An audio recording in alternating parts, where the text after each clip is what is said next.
Ladies and gentlemen, welcome to the In the Mixer podcast. I'm your host Phil, and we've got some exciting football to talk about today. And to do it, we've got two of the greatest minds in this call: the man who can't be moved and the Swede who can't be swerved. It's Michael and Elias, everybody.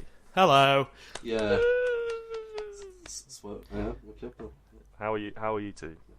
Doing well. Amazing after some exciting football this week. Well, that was my next question. You just ruined my next question. Oh, alright, okay, I'm sorry. So, have you been enjoying the Euros? Oh. Yes, it's been exciting. and this is our first show we actually get to talk about football we've watched and have in recent memories. That's good. Yeah, that is a massive plus point. And did you want to go on? Did you want to talk about some football that we've watched? I suppose. I did definitely think So we should. that's the point. That's the reason we're here. Yeah, that is the reason. Main part. So I suppose. What? Neymar? I thought you said Neymar. He's That's like the big. main part of our show, yeah. It's the Neymar? show. Okay. That's going in. Firstly, the opener, France and Romania. The opening ceremony was interesting. Did either of you catch it? I caught some of it Some of it. in between. Well, just not watching it really. Did it teach you anything about yourself? No. Open your eyes. I don't know what they were really going for. I think they were trying to go for initially celebrating all things French. Mm. And I mean, there was some interesting Clive Tilsley quotes. My favourite was yeah. when it was one of those women dressed up in the lips. Clive Tilsley's quote, quite like Alec Baldwin. He was like, "The French are famous for their kisses," which I thought was brilliant. Clive Tilsley just opening what the guy? hearts and minds of Strange. the public. And I learnt that David Guetta was French as well, which I didn't actually know. It was that's- awful. Yeah, it was interesting. It was just a giant carousel. I'm not. Isn't Zara Larsson Swedish? Yes. I don't know, but So- she's 18. But okay, I'm not sure Yeah. the relevance of her age. That's all I know about her. All I know about her. I didn't see. I can understand why David Guetta was there, but maybe they could have brought a French singer out. Or they tried to be Or modern French and then Canadian. just sort of played collaborations of Black Eyed Peas and Flo They Rida, tried to be modern. They tried to be modern by bringing out a 48-year-old DJ. who's got this is 100% true. David Guetta has a phobia of people dancing. That's 100% true. Oh my goodness. So it's probably a good job it was an all-seating stadium. So David Guetta is an interesting one. He doesn't do anything, but he's really famous for some reason. yeah. People idolise him, I swear. No. No? A lot of people No in one? a lot of people in like the dance and music industry don't really like David Guetta.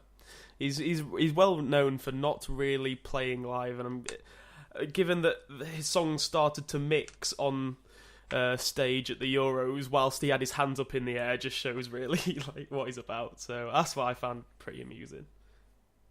I mean, I thought he was brilliant. Yeah, great left foot. To the untrained eye, maybe. Great left foot. Well, speaking of great left foots, Dimitri Payet's winner against Romania, eh? What's right? Look at that segue. That- Yeah, that's a good way to move on. Maybe skipping Yeah. to the end wasn't the best way to start it, but Well, and as the game as a whole was, I mean, we could have skipped the whole first half, really. yeah. Yeah, the that's only true. part I actually watched. Because I was graduated about it. Well, the only part you remember. Oh, But I know there's some really good chances in that first half for Romania, especially that really good. Was it Stanku, I think, and produced a really good save from Lloris. It was about 6 yards out, and somehow he didn't find the back of the net. Yeah, I think it was a big opportunity missed. This game didn't come alive. Didn't come alive until that first goal went in. Really, But I thought the Romanian fullbacks were brilliant, shutting out France in the early stages. And Payet was all over the place for the entire game. But the first half, I thought Romania stayed quite resolute, and I think they surprised a lot of people as well by creating as many chances as they did. yeah. From what I caught from the first half, France had a bit of a problem keeping the ball. Like within, like they gave away. They tried too many like forward passes, and they didn't really get anywhere. They just kept on giving the ball to Romania, and Romania being like not really a possession country, if you say that. They just gave it back, and it just was like back and forth with possession, but no chances were really great in the first half. Yeah, I think Yeah. that was it was a really nervous first half. You could tell the French were quite tense in that they were probably a little bit worried in the way that they were going to play in front of the home crowd and whatever. And like I said, Romania were a great surprise. Like I said, the fullbacks had incredible games, and I know we've talked about many teams playing as a team and defending resolutely. I think Romania were a really good example of that in the first half, especially. I think it did drop off slightly in the second half. I'm sure we'll come on to it, but yeah, in the first half, it wasn't a one-sided game at all, in what we expected. I thought they looked very narrow actually in the first half. Payet seemed to be the only player who was getting wide, and I thought Griezmann. I was very surprised to see him so close to Giroud. I don't know if any of you guys noticed that, but he seemed very close to Giroud and almost take the space away from him. But even with that, Giroud missed some very good chances in that first half. But eventually he got his goal, which helps me because I predicted him as top scorer. I also had him score first in a bet as well, which of course helped. I mean, him hitting form is going to be integral to this France squad actually doing something at this Euros, because that wasn't a display that's going to get them talking about get people talking about them being potential winners. Really, I mean, that's probably a lot of people who thought they were going to win this championships maybe second guess after that performance. I don't know what you think about that one. I think it's just like the first Premier game. I don't think I think France will just grow into the play because they've been looking really impressive, like going forwards. So I don't think the overall performance will. I think it will just strengthen them, especially with the 8 to 9 minute winner by Payet. They need a talisman. Well, before we get to that winner, after the France goal was pretty much immediately equalised upon by Nicolas Stanku, who won the penalty. My one to watch. What a guy! And it was I think it was Stanku who put it away, sent Lloris the wrong way. So Romania straight back into the game, and they could have won this game. They had chances, but eventually, like you say, it was that Dimitri Payet who lit the Premier League alight last season, and pretty much lit this tournament alight, and started off with a bang with a fantastic winner. It was a great way to end the game. Yeah, and I think that the manager, Deschamps, can take some credit almost for Payet's goal because he took a big risk in bringing Pogba off. And of course, Pogba is really hyped up in this French team. And I think that's why France, as well as Griezmann, not really getting out wide. I think that's kind of why France were narrow in the first half of the game, because I think they were trying to almost not play around Pogba, but Pogba was very dominant in the midfield over everyone else. Obviously, Kante was doing an excellent job, I think, he did in the game, just keeping the midfield together. Maybe not as brilliant defensively as the whole France were throughout the game, but I think they tried to play around Pogba a little bit too much, and then when they brought Pogba off, it just allowed Payet to just roam a little bit more, allowed him to cut inside and show his attacking finesse in that way, and obviously he cut inside for the goal, so that's where it came from. So I think it was a good change from Deschamps to actually bring Pogba off. I think when Romania took off Stanku, it almost sensed that they were going to sit back and try and play for the point. But I think the biggest change to this game that changed the game was Koeman for Griezmann. And when they actually lined up in pretty much a 4-3-3, and Payet was able to have a bit more space because Koeman was getting a lot more of the ball and stretching the Romanian side, it allowed Payet to play that game of cutting inside and scoring goals. I mean, I've never really seen Koeman play. I haven't seen much of Bayern Munich this last season, but he impressed me with his determination to beat players and things. I thought he played quite well and obviously opened the pitch up a bit more, and Dimitri Payet took advantage of that with the winner. There was a cameo by Moussa Sissoko as well. Don't know if you caught that right at the end there. He justified his selection by being through on goal and for some reason aiming for the stand, but yeah, that was something else. So France then, do we think they've I mean, what have they done to their competition chances with this result? I think obviously they've enhanced them. Of course, people have them they're quite big favourites to win this tournament, and with Payet just scoring an absolute screamer in the last minute of the game, I feel like that's going to strengthen them a lot, like I said. And I think he's going to be stronger and stronger and go into the group as winners. You can't really say anything else about that. Did this game change your opinion on Romania or Albania's chances of getting in the top two? Or are you still pretty sure Switzerland? We'll come to that in a minute. Yeah, I'm not going to comment on that since I didn't watch the second half. But...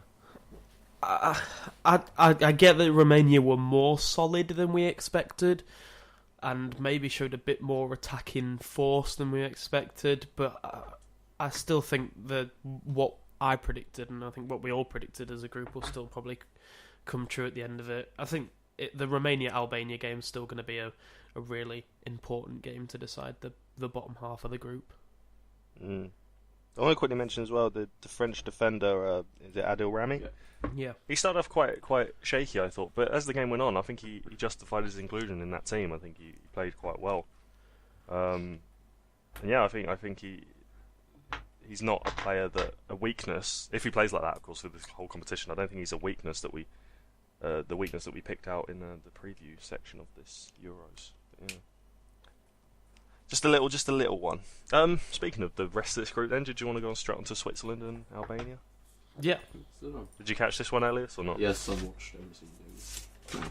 Oh, okay, that's good. After the show. So this game started off pretty quickly. I thought Albania were a bit shaky at the start, and it was is it Sher? Is that Shah.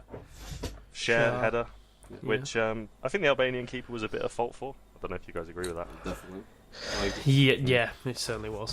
and like he started off really horribly with the mistake, of course, the goalkeeper, but he really justified his. Well, he justified. That's not the right word, but he really played out of his mind after that. Like you can't. Yeah.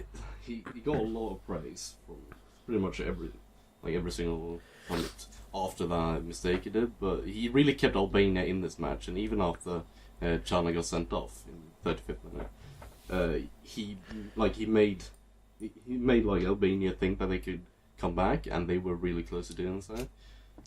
And with not letting in that second goal, he kept Albania's hopes up.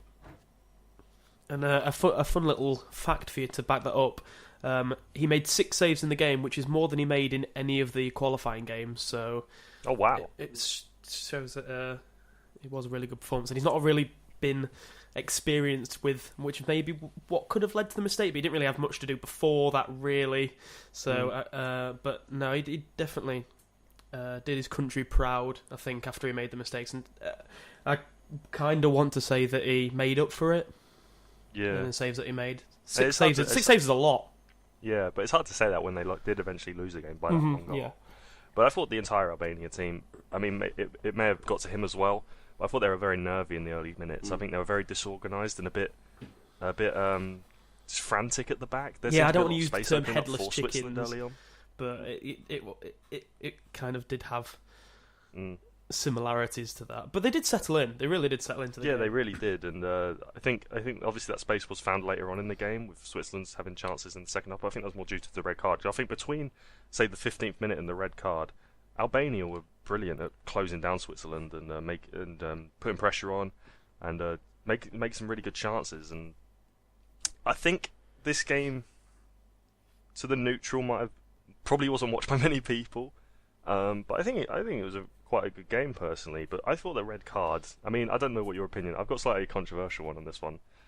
I think it's a bit harsh, not for the fact that he shouldn't have been booked for the handball. I think it was an obvious booking. I thought he was getting his shirt pulled, Chana, a bit by Seferovic, and was brought down before. But I guess if you play to the whistle, it's a yellow card. But I think it could have easily been given a free kick the other way. I don't know if you agree with that or not. I still think. Yeah. Sorry, Elise, carry on. Yeah, I think that like Chana and Seferovic, they were equally dragging each other. Like you can see that on the replays. You saw that when it happened. Like they were pulling each other pretty hard, and I think there should be a 50-50. But he has no reason to, swing his hands and touch the ball just to prevent Seferovic to score. Yeah, Get through it. That's exactly what I was going to say, in that it may be 6-1, half a dozen of the other previous to that, but he then goes and handles the ball afterwards, which you can't justify. And like you said, play to the whistle. If the game is still going on at that point, the ball's still in play. There's been no decision made to go and. It's I think we mentioned it pre-show as well. We see it in the Premier League, players are tripped and fall down and almost catch the ball on the way down, assuming it's going to be a free kick. It wasn't similar to that, but it's a similar principle, and you just can't do it because it's handball, and handball is obviously punished with a minimum yellow card if it's deliberate, and that was a deliberate handball. So I think the red card I think it was a correct decision. I'm not sure he tried to catch the ball. No, I didn't mean. I because he mean, thought it's he a was similar fouled. principle in that he handled the ball afterwards. But yeah. But yeah, I mean, the way the finishing was for Switzerland, if he hadn't handled that and Seferovic was for on goal, he may not have even scored. So perhaps it was the wrong decision. But of course, it's all It's all in hindsight. Yeah, that's it. I thought Albania they played a lot of balls over the top from deep and a lot of deep crosses and things. did cause Switzerland problems, but I thought a couple of good Swiss players in this game is it Jamali, pronounce it, and I thought Rodriguez was very good as well. I thought they were both played very well. Rodriguez especially, I think, come in central, and perhaps Jamali should have had a goal as well. Yeah, with the free kick it hit the post, which was really, really powerful. But we've been since we've been slating Albania's defense first minutes. I think that Switzerland's defense was really disorganized throughout the game. Even though they didn't let in any goals, it was just because Jan Sommer had such a great game. Yeah, especially that Gashi chance when he was 1-on-1. That, like, you don't really see one-on-ones like that anymore in the modern game because people like to sit. They stopped playing, didn't they? Yeah, I think they thought it was offside. But it wasn't only once; it was twice. Like just two one-on-ones in one game, which like with the defenses sitting deeper and deeper, playing counter-attacking football, you don't really see that anymore.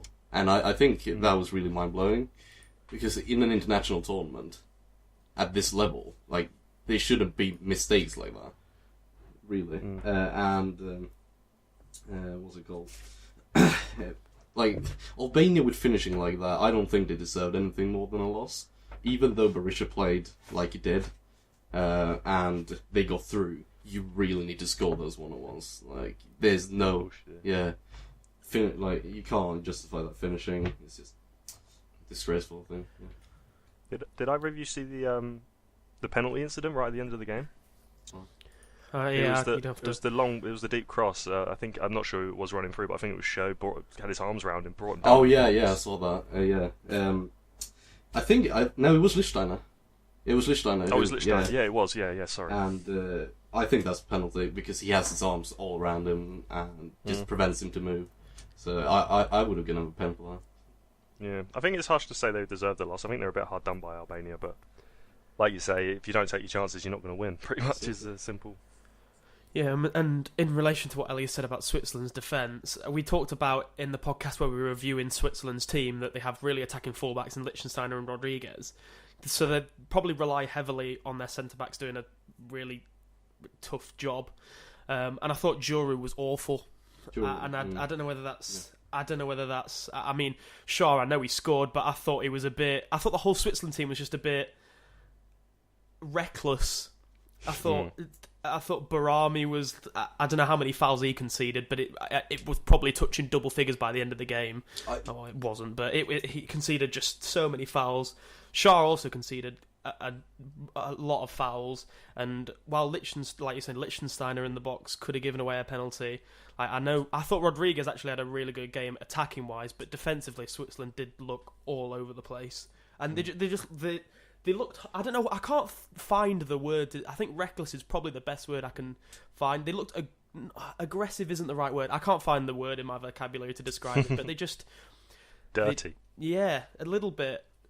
I think that's what Barami's in the team to do, though. We covered it in the preview. I think Elias was talking about Barami to shake up, and I think it worked because I think Barami probably Rodriguez. I saw a lot coming inside, so I think if Rodriguez is going to have the ball in the middle of the pitch, like he was in some instances, you don't particularly need a player who's known for their passing and things if you've got him there. So you can put in a player like Barami to just shake up the game and cause mistakes from Albania and shake it up a bit. Yeah, even though he gave away that many fouls, I was impressed by Barami's performance because I was too. He looked comfortable on the ball. He looked composed, and he had some really nice dribbles in the middle of the pitch and down the right wing, and he just looked like even though the Switzerland team was a bit disorganized defending wise, he looked like a key player for them in this game. Yeah, I thought Mbolo came on, he was really good. I think he added something there. I think he added something to that game.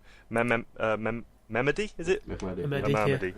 He was playing out on the left, I think, and when Mbolo came on, he was sticking more to that left wing and creating a bit of width. When you're down to 10 men like Albania, it's going to cause you problems because if the pitch gets stretched, obviously there's going to be more spaces. And I think he was unlucky to score. I think he had that chance. He was going to break out from an Albania corner. He just got absolutely just nutted pretty much and just trying to get around the guy. So I think he added something. He could be one to watch for the tournament. A youngster. Is he 19?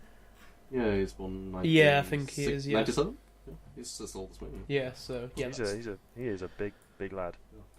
Yeah, I think he could be one to watch in this competition if he gets some more game time.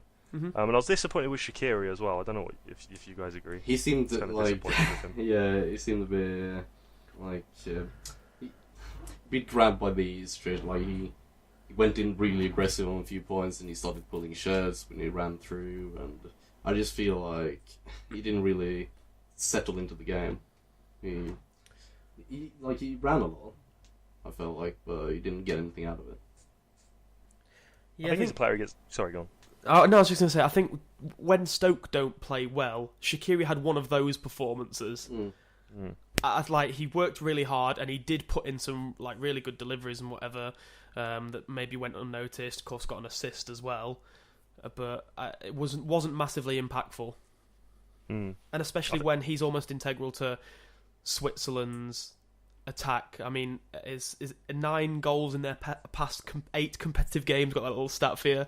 Shaqiri's been involved in, so like he's an integral part of their attack. So, and I think he knows that as well. And I think when he isn't, perhaps the influence he knows he should be, he gets very frustrated. And I think you saw that in that game. And he didn't actually complete the 90 minutes either. Did he get booked? He may have got booked. I'm not 100% sure, but there were a lot of bookings in that game. no, I think just Barami and Shah got booked, but I can't remember, to be honest. But no, I think they'll be expecting a lot more from him in this tournament if they want to push on. Do you want to go on to the Wales game then? On to Group B? Still. Yes. We had a very, I want to say, different Wales side. They missed, Hal Robson-Kanu didn't start, because obviously I think he's coming back from injury. You had Joe Ledley who didn't start. And is it Danny Ward, the goalkeeper? Danny Ward, making his first ever appearance for Wales. Mm-hmm. In a big occasion. So they had a bit of a kind of a mismatched side compared to Slovakia, who I'm pretty sure had all their first teamers in, didn't they? I think. Yeah, and it looked like it could have been a horrible start for them as well. When Hamsich dribbled through like 10 of the Welsh players. Oh yeah, that was ridiculous. It was very good, but it was very similar to their goal, actually, wasn't it? Yeah, it was. Except that he made 2 Welsh players tackle each other, which I thought was amazing. Yeah, it was a brilliant goal line clearance by Ben Davies. Because if that had gone in, you don't know, Slovakia may have even gone on and got more. Because in that, until the goal, which came very early, which I think really benefited Wales, I think Slovakia were the better team, weren't they? Really? Yeah, I think so. And after the goal, I think Wales just to go with the game, just kept it until like half time and even like further until like the 55th minute, where Slovakia just started to push on and kept it all very well. But I feel like was impressed a bit by Slovakia's like work rate, because there's a few like Hamsich was everywhere on the pitch. You saw him out on left wing, you saw him down middle, he was up front, he was down the right wing. Like he was really good in the work rate performance. Same with Vice. I mean, he didn't. I don't think he really created much going forward, but Vice was everywhere on the pitch. It seemed to me. Yeah. I thought he was getting on the ball quite a lot, and yeah, I think he was covering a lot of yardage. Yeah, I was really surprised. Sorry, go on. I was really surprised as to how well Slovakia actually held the ball. I think like they were really comfortable on the ball. I mean, they didn't create a tremendous amount when they did have it for. They had 58% possession, so they did have a majority of possession. Then they didn't create maybe a tremendous amount with how much of the ball they had, but they did look really comfortable on it, and they did hold possession really well, which I think probably could be good for them in this tournament, to not allow teams to suffocate them and to keep the pressure on their opponents. I think the Wales formation allows that, though. I mean, they played 5 at the back. And I think they almost allow that, especially without Joe Ledley in the team. Joe Ledley obviously came on when it was 1-1, and I think with Joe Ledley in the team, I don't think, with the Hamsich chance early on and the goal, I don't think they get into that position where they can just run straight across the line. So I think he's going to be a really big player for them when he's back fully fit and starting games.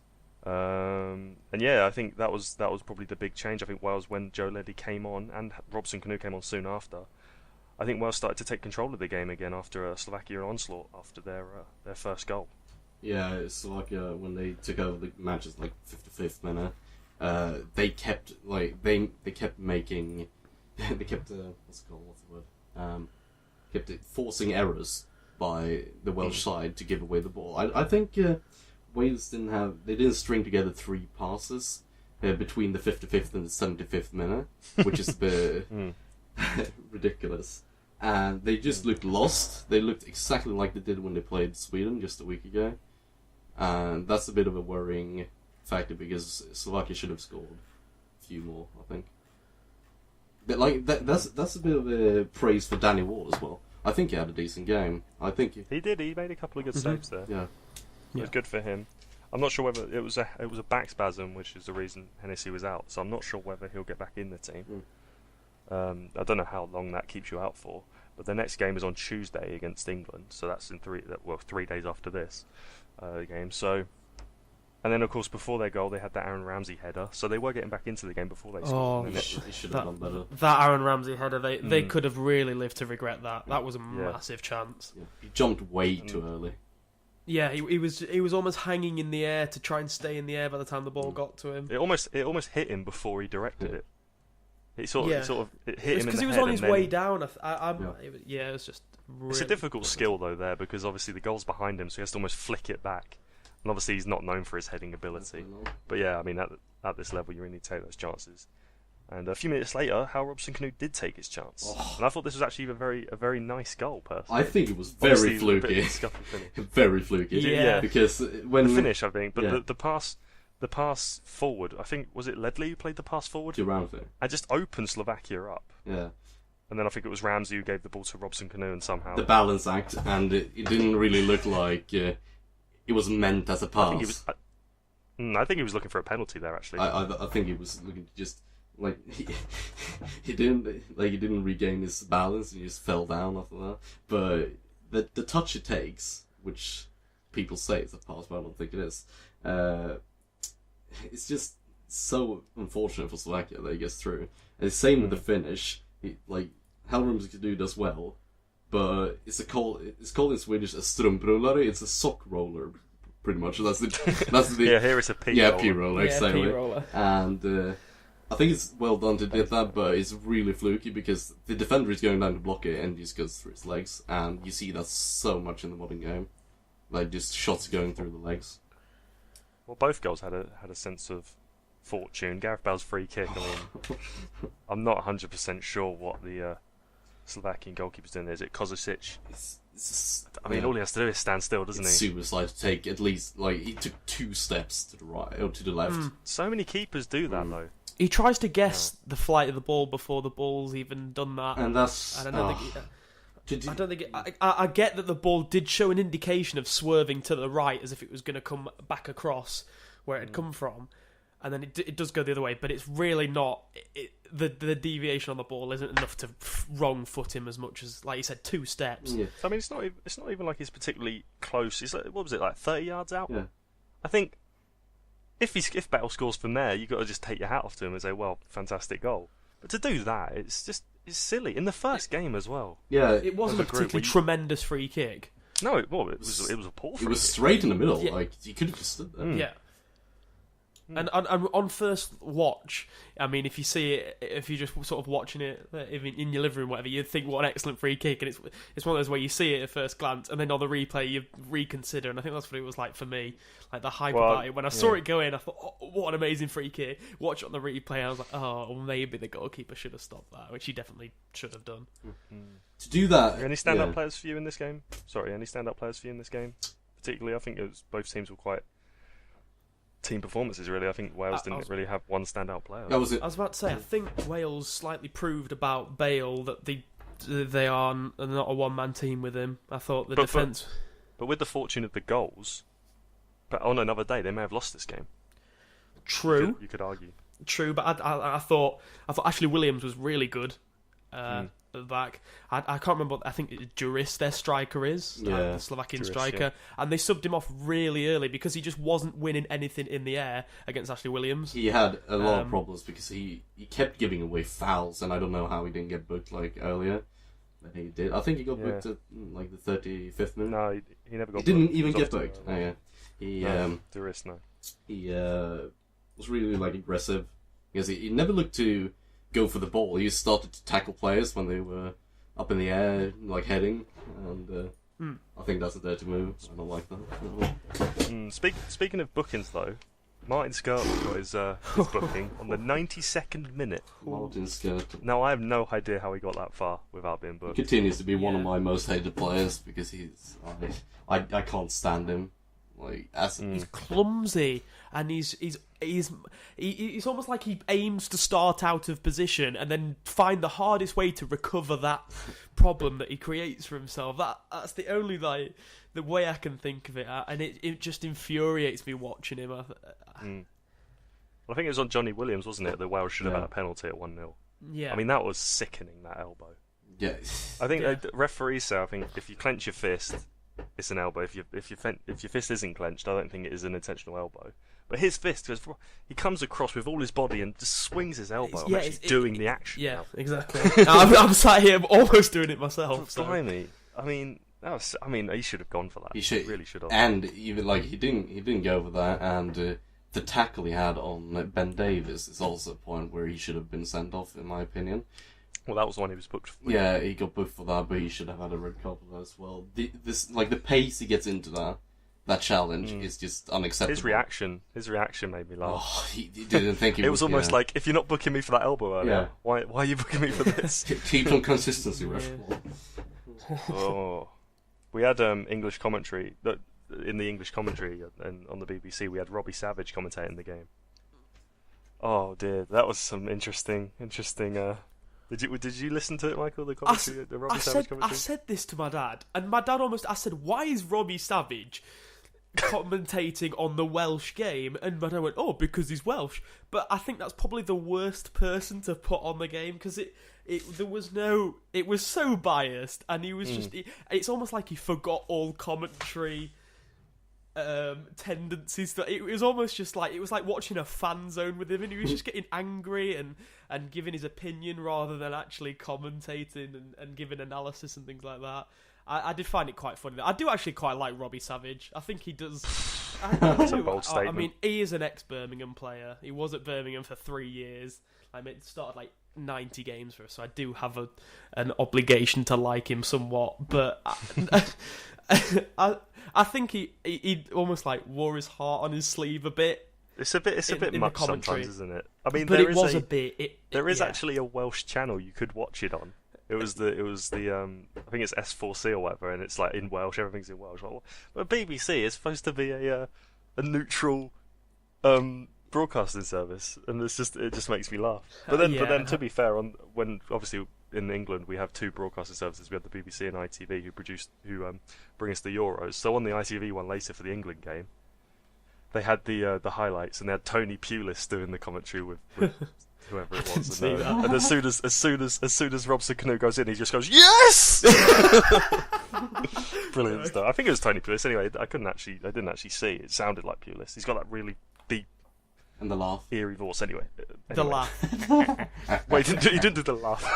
You sure I didn't? But yeah, did you want to go to onto the most important game of this group, and the one that actually kept Wales top? Yeah, England versus Russia.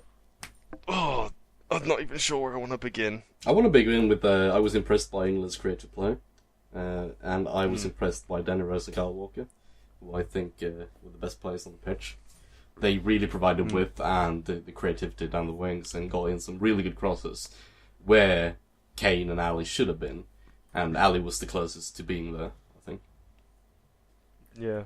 Yeah, I think we'll start positively. Like you said, I think Kyle Walker really impressed me. He was phenomenal. And I saw a lot on Twitter, people criticising Lallana being in the team. I thought Lallana had a really good game. I thought it was fantastic.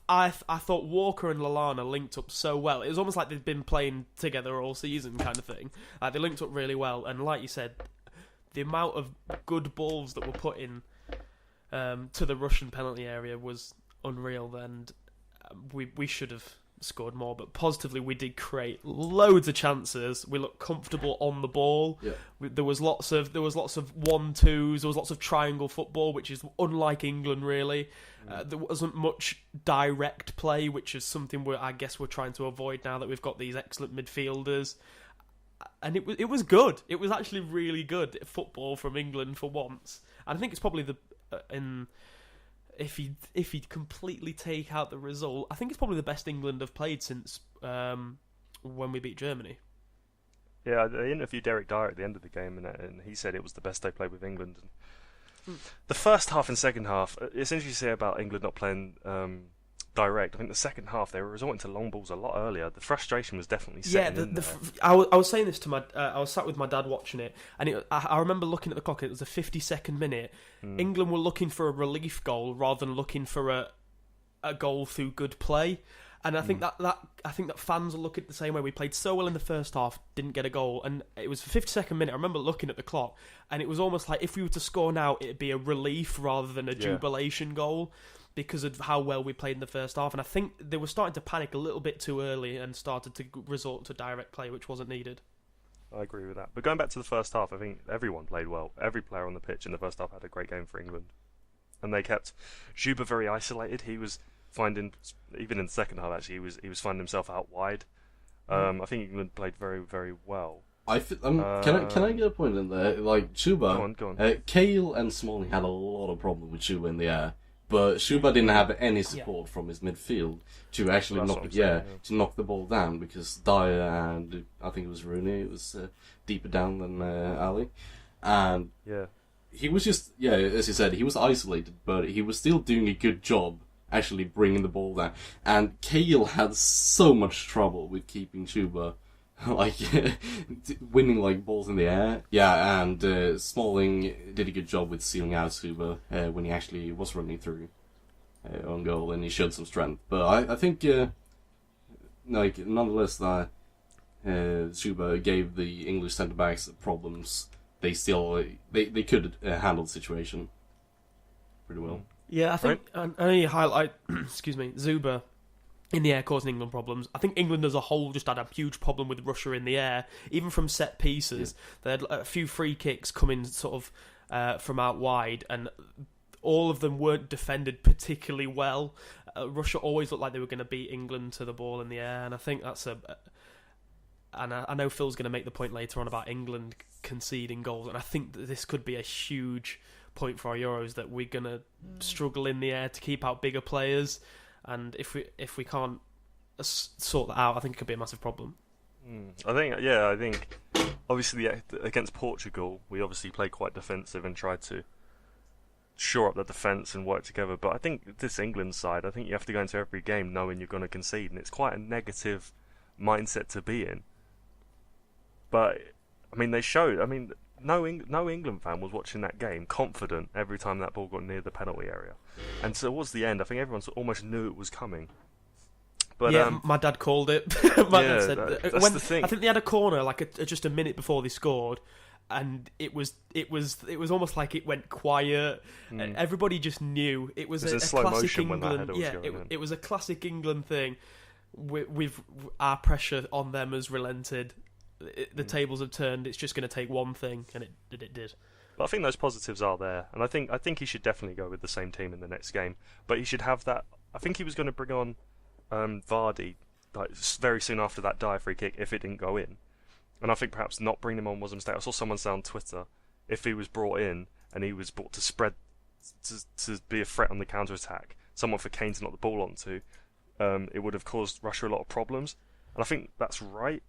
And I think also, if we had Danny Drinkwater in the squad, which I said on Twitter, I was very annoyed, because he would have been a great player to bring on. He'd be able to shut out the defense, help with the defence and keep possession, keep the ball ticking over. And I think with bringing on Wilshere, when he did, Wilshere's not a defensive player.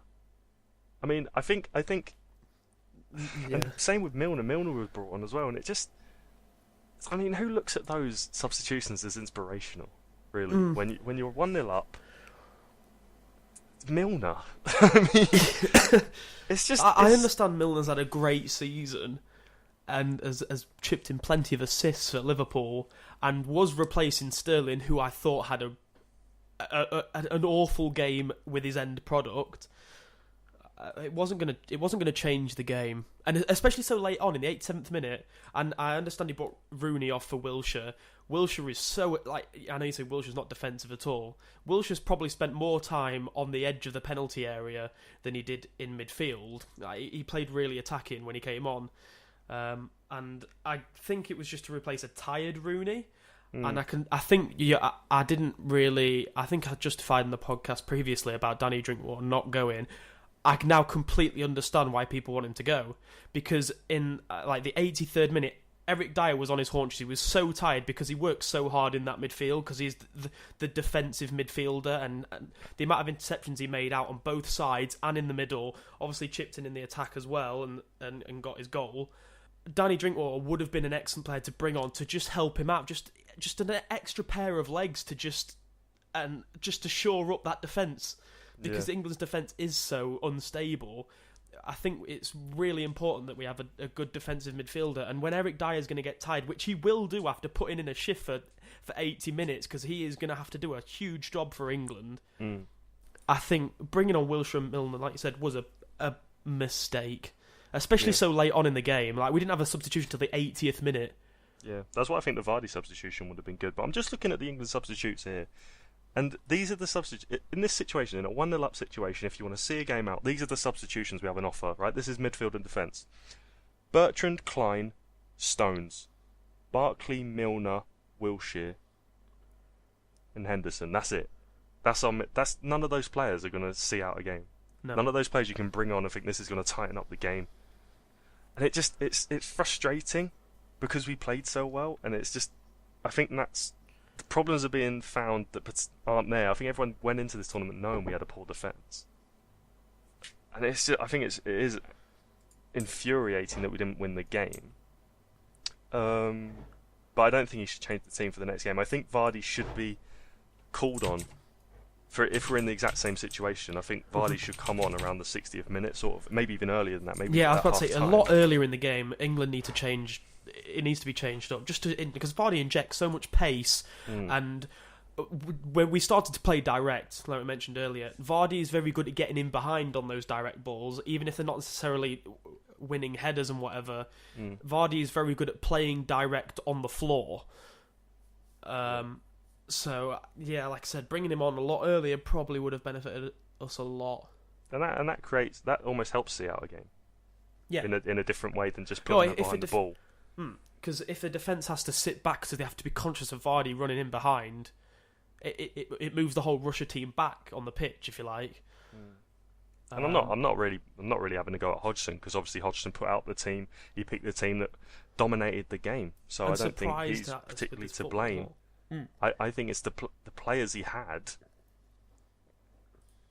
weren't there. The players he needed weren't in the squad in that situation. Do you think just having Danny Drinkwater in that situation would have seen out the game? I think he would have been the perfect substitution. The perfect substitution. See, I don't really know how Danny Drinkwater would have played coming off the bench. Well, he wouldn't have gone as further forward as Wilshere. He would have just sat next to Dyer pretty much and helped keep the ball. But I mean, we've seen Danny Drinkwater play for Leicester 90 minutes consistently, and start the game. Does he rely on growing into the game and sort of seeing how his opposition play during the game? I don't know whether I don't know. I don't think so. I think in a situation like that, when the game is requiring someone to slow the pace down and just keep possession, I think that's the thing. Let's bring Elias on this a bit, because it just seems to be me and you talking about England, just going back and forth. An England rant here. Yeah, but I that's why I haven't been speaking, because I actually agree with the substitutions being like, I don't see why Wilshere should be in the squad at all, because he's spent 47 years of his career being injured, and I feel like he hasn't really shown any form like this year when he has been playing. So Danny Drinkwater, and a player that I think is what's it called?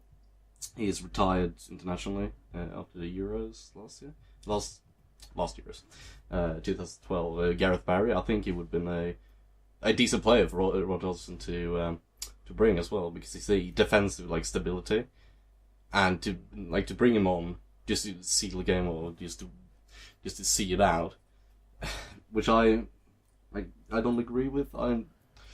I've seen this so many times with Sweden and just club teams just wanting to see games out. I feel like it almost never works. Well, that's why I think the Drinkwater substitution would have been good, because obviously he keeps the ball so well, and it's not perhaps seeing the game out by putting him behind the ball. It's by keeping the ball and defending that way, and then perhaps just holding onto the balls and kill the game dead. Just don't give Russia anything to cheer about and keep the fans quiet. Mhm. But I think we should probably go on to a positives, and we'll go on to a tweet we got here from Ben at Baked Benz. He said, "Where did Dyer pull that from?" And it was a phenomenal free kick.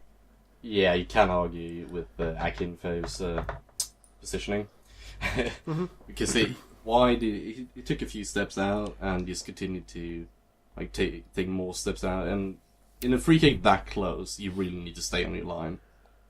Yeah. You need as much time as possible Exactly. to judge with the flight of the ball. And Elias said to me pre-show, we were talking about the free kick, when Kane dummied the ball, or I think it might have been Yeah, you, it was Phil, I can't remember, but we discussed it. When Kane dummied the ball, Akinfeev took his jump forward almost to ready himself and to gain that momentum you need to make a save as a goalkeeper, and then didn't correct his position and made a second jump when Dyer hit the ball, so he ended up really far out of his goal. Yeah, it was almost on the 6-yard line.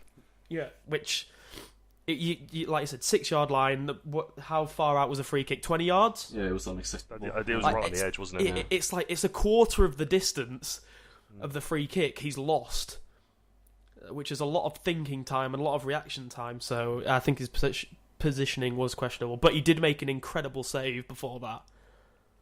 Yeah, Akinfeev. yeah. He didn't have a bad game. He was having a good game up to that point. Was it the save from Rooney onto the bar? Yeah, You were referencing. That was a great save. I'm trying to think who it was. I can't. It might have been Ali's shot No, on the edge. No, it was Rooney. Was it Rooney? Yeah, it was. Is it Rooney? Okay, yeah, but I think that's a really incredible save. It was. I think that'll probably go not unnoticed, but maybe it won't be as credited as it should be.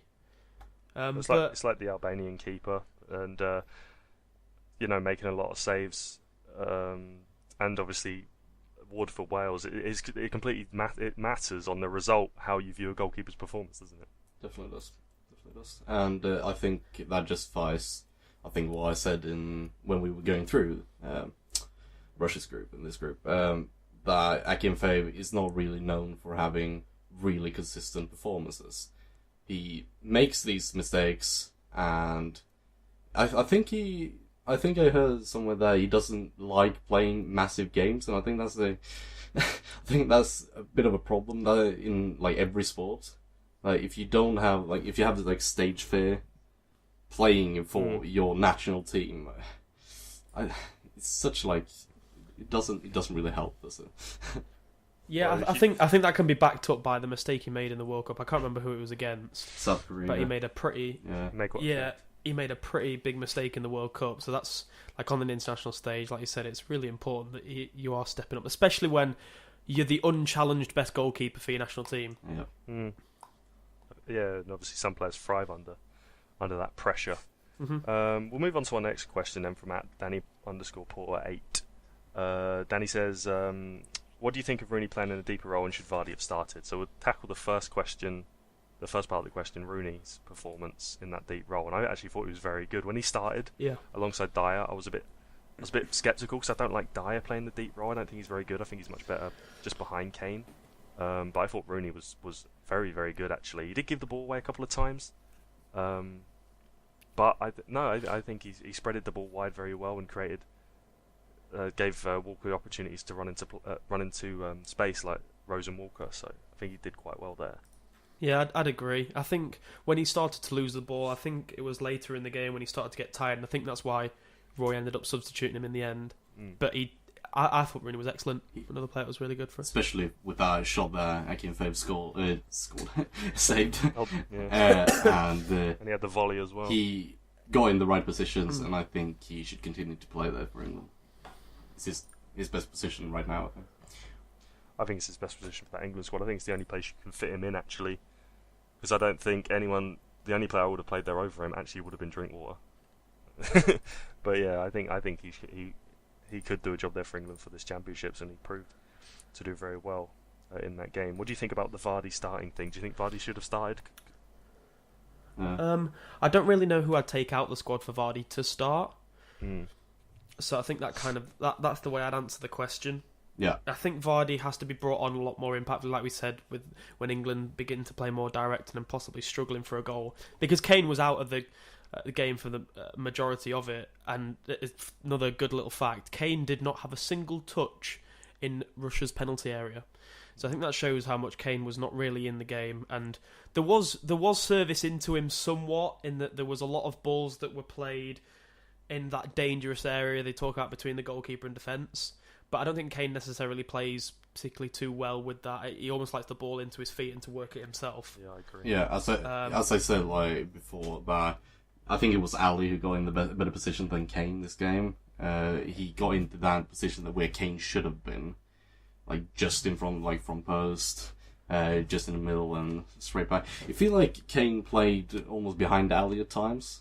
He tried to get in better positions, but he looked a bit lost when they actually got through the wings, and Kyle Walker and Rose got some crosses in. It didn't seem like they had that chemistry to know where the ball was going to be put. Yeah, I don't know whether you'll agree, but the balls were almost put into a position where maybe old Rooney, the striker Rooney, could have been. Yeah. But obviously Rooney was playing a lot deeper, and I don't know what could be changed, because the balls that were being put in were really good, but also we have to play to the strength of Kane, and having the ball put into his feet. That's why he scored so many goals and whatever. So I don't really know what could really change. As for Vardy starting, like I said, I don't really see anyone you could change in the team. Yeah, I think it's just a case of one of those games. I think, on another day Kane might be there and he might bag himself a hat trick, because he was unlucky, because if one of those chances falls to Kane, it's probably a goal. Lallana had 3 chances there, and if one of those was Kane, it was probably in.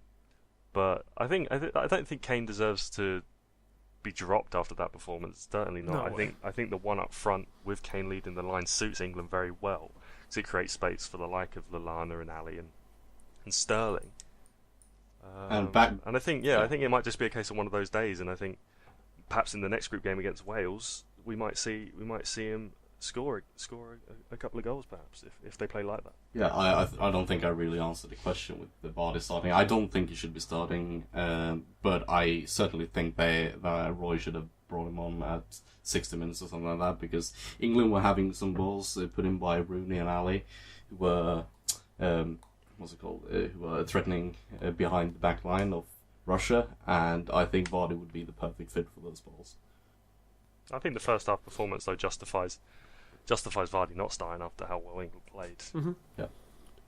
Did you want to talk about the Russia goal? Or did we kind of cover that? It was just poor defending, really. I think it's also a mistake by Joe Hart. I think it's a bit harsh. I really do. As much as the ball drops out the air, and I feel that he also feels that it's not really going in. I feel that he almost wrong foots himself a little bit, and it was a good looping header, and you see those a lot, and a lot of the times people question goalkeeping, and it's not really the goalkeeper's fault. But I think Joe Hart could have done. Joe Hart is a world class keeper, like by every stretch of the word. Like, Joe Hart is really good. So I think he could have done more.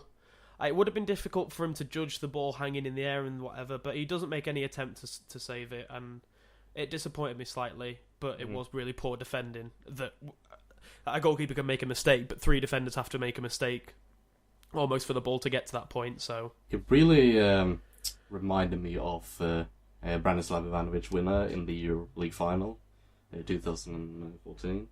Yeah, 2014, 13, and it was the same. It was a cross from the left hand side, or across a corner from the left hand side, and just a looping header, like pretty much in the corner.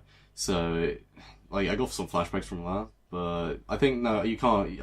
I don't think you can say that Joe Hart should have saved that. It was a great header, and it justifies with the problems that England were having with the Russia's crossing play and box play. Yeah, I think Joe Hart I think there was someone on the line behind him. Was it Walker, maybe? I don't know who it was. Perhaps he was a bit worried there as well about jumping back. That's what I also thought when. Perhaps he thought Walker had it covered, but I don't even think it was actually intended to go in by Berezicki. I think it was almost just he's trying to head it back across goal and create problems that way. I think it's just as a matter of fact that it's just looped and just perfectly into the top corner almost, and I think it's slightly fortunate for Russia, but I mean, it's a draw. A draw's a They draw. kept themselves in the game enough for that to happen. Yeah, they were. They kept themselves in the tournament. If they play every game like that, they can get a draw against arguably the best side in this group. Who's to say they can't go on and get through this group? But Wales, who top the group, are England's next opponents. And we actually had a tweet from Matt_Ballard97, who says, "How can England stop Bale and best Wales? Do you think they'll beat Wales on Tuesday?" Yeah, I think so. If it really depends what Wales turn up. If it's the Wales that played from the 55th to the 75th minute, England will have a field day and score lots of goals, and Wales will have no chance. But if Wales keep themselves a bit tight, I think we're going to see another performance like England had yesterday. Like, they're going to be dominant, but not be able to get through and score. I think Wales playing 5 at the back will benefit England. It will allow England to get a lot of the ball. Obviously, Bale is going to always cause problems, and you almost can't predict a game with him in, because he could just go on and score a couple of goals and just nothing England could do about it. But I was saying before with Michael, before the show, how England almost have to go into a game 1-0 down because they're almost guaranteed to concede with their poor defence. And I think the actual big player in this game will be Joe Ledley. I think if Joe Ledley starts for Wales, I can really see them winning, possibly winning or getting a draw out of this game. And I think England will find them quite difficult to break down with Ledley. And I think that's where you will need England to, if they want to win, they'll have to think about bringing Vardy on earlier if the game starts to frustrate them. Yeah, and I think we can almost use Vardy to bypass Ledley and, like we said, play a bit more directly around Vardy. And I think if Ledley will also be quite tired in the game by the time we bring Vardy on if he works very hard. But I think if England perform like they did against Russia, I think they'll be fine, because I think the creation will lead to goals a lot quicker now that they've got a game under their belt. Yeah, that's about it, really. Yeah, so it's all a bit doom and gloom from an England fan's point of view after that game. But I'm going to lighten the mood, gentlemen, with a game I like to call "You've Got to Let Me Know, Should I Stay or Should I Go?" God. Now, yesterday, the release players from the Premier League was announced, and all the clubs had to tell you what players they've released and what players they're keeping on contract. And I've got a game where you have to guess whether this player stayed or whether he goed, whether he left. So we're moving away from the Euros now. We're moving away from the Euros. Okay. Who cares about the Talked Euros? enough about that. Yeah, we'll talk about that when England win. So, do you get the rules? Yeah. I get it. I've got 5 for you each, and you have to tell me if they've left the club in the summer by being released or they're still there.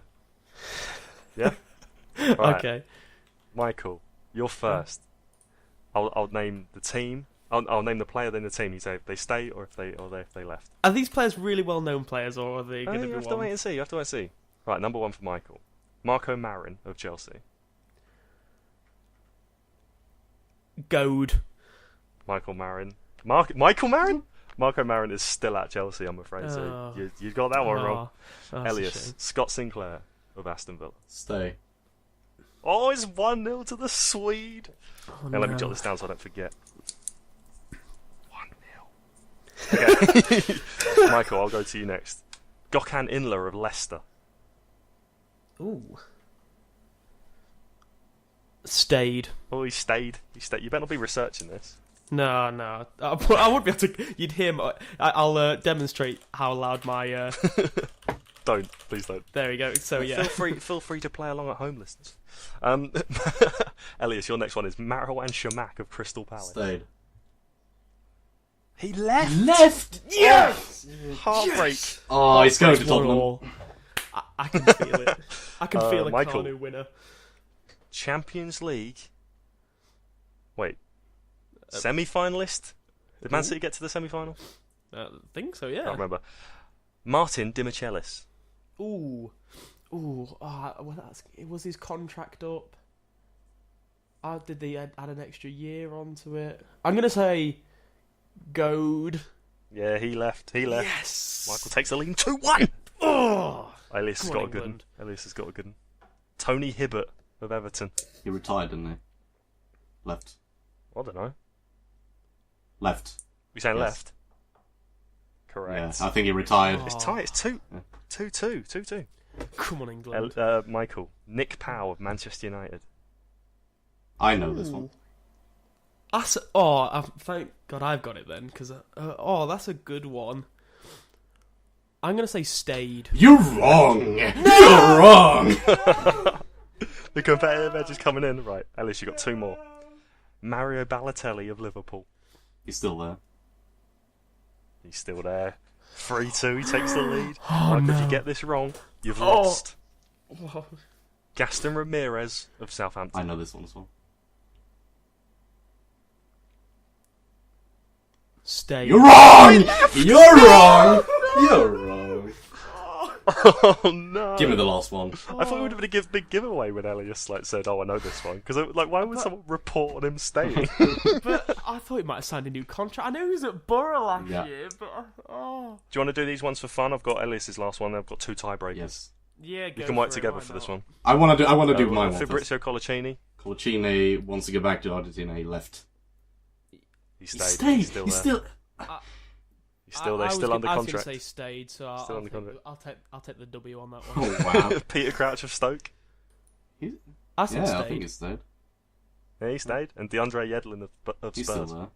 Stayed. Yeah, they stayed. Yeah. Oh well, I got Elias all is the the rest winner. right. Woo! And that is the Well- end well played, of. Elias. Now you've got to let me know: should I stay or should I go? Can we integrate the song into the next episode if we play that game again, or are you going? Well, we can't play that game again because you can just go and research who stayed. When Oh if you no, I want. won't. It's Don't not for worry, the there will fun be a of game. There will be a game next week. There will be a game next week. Don't worry. Next week.